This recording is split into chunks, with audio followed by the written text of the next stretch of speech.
Hey, lifelong learners. So it's that time again. It is January now, 2020, and it's time for Q&A. So you can ask me any sort of questions about myself, about reading, about lifelong learning. So any question that comes to your mind, feel free and ask me, and let's get to it, okay?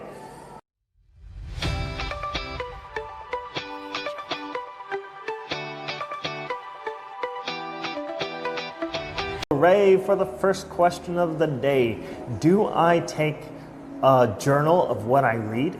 Yes, I definitely do. And actually what I've found that works very well is to actually open up a Google Docs while I'm reading the book. And if there's any thoughts that come to my mind while reading, I do a voice to text into that document. So it's immediate and it doesn't really interrupt the reading at all, and I can refer to those notes anywhere and everywhere on any device, anywhere that has an internet connection. So it's a great way to keep track of your notes and favorite quotes and ideas. There are so many great strategies to retain what you read, and one of the best ones was actually one that I mentioned in the previous story, immediately writing your thoughts down about what you're reading and actually internalizing those, like putting it into your own words. Because if we just copy the quotes from the book, we're just copying, right? If we try to internalize that and make it into our own words, I would say that's probably the best way to retain what you read. Hey, Pete, great question. So I have not skipped chapters yet, but what I have done is skim chapters that I feel like I already know this. Like, for example, if I read a chapter about starting a blog, I've already started a blog myself and I've been doing it for 5 years. So I already know the basics of it. So why should I sit there and drudge through something that I already know? But I will skim it though, just to make sure I'm not missing anything, a new idea. Oh, I should implement that, right?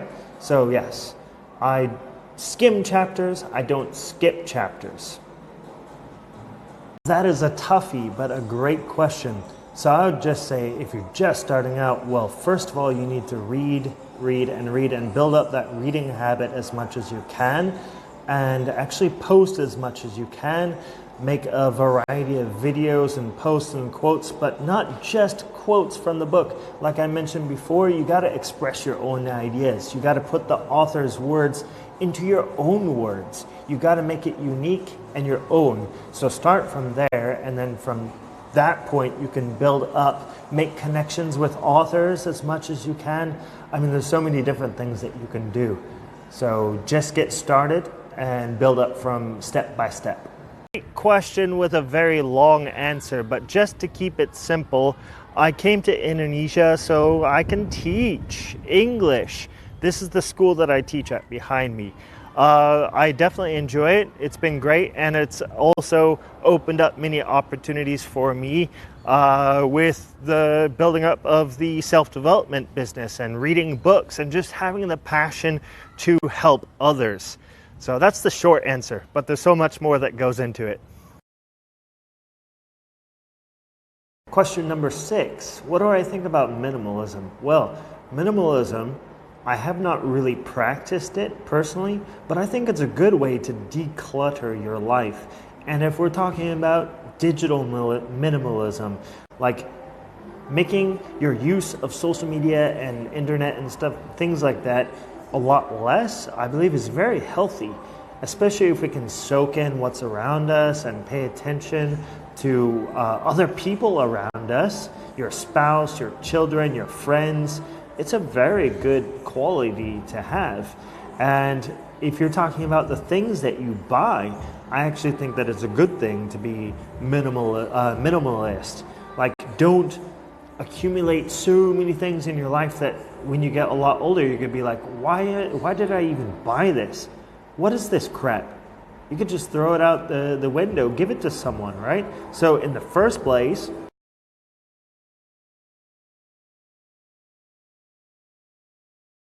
congratulations on moving over to Jakarta. I hope your travels over there are safe. I do know of a great book club over there, and it focuses on startup books. Here's his account, Aditya. Question number 8. I usually read between 1 and 2 hours per day, depending on how busy, how many things are going on in my life at the time. But during a holiday, I ended up reading like 4 or 5 hours per day.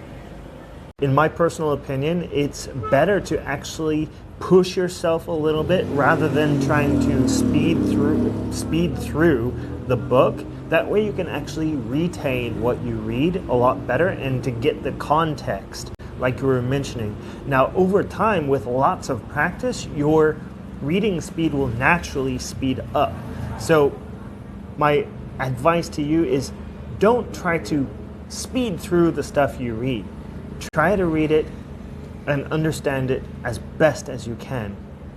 This does not mean that you can't skim through some parts that maybe you are more familiar with. This way, you get through the book a bit faster, and you're still reading that part. If something catches your interest, stop, read it slower. Question number 10.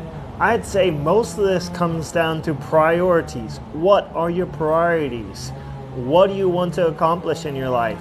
The reason why we read a nonfiction book is to improve ourselves and to gain knowledge and to be able to apply that in our lives.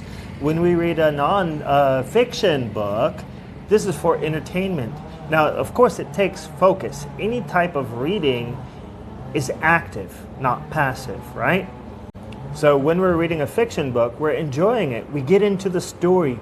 Our whole body and mind is like in a different world. So fiction book is exciting, you know? Non-fiction book, it depends on the topic. It depends on your interests. So my recommendation, if you get bored with non-fiction books, if they're so difficult for you, then try reading about something that you're really interested in. That way, there's no chance of you getting bored. And then, right, fellow lifelong learners, so that is it for the January Q&A with Matt Hutson. I so appreciate everyone who has asked questions. Thank you so much. Now, I feel bad because there's actually some questions left and I haven't answered them. So what I'm going to do is I'm going to send you guys a personal DM with my answer. So if you feel like asking some more questions, feel free and I will do my best to get to them. So until then, I will talk with you guys later. Have a great day. Thanks for watching, everyone. Make sure to like, comment, and subscribe for more videos like these. Also follow my other social media accounts such as Instagram, Facebook, and Twitter for more valuable content. Thank you for watching again, and I will see you guys next time.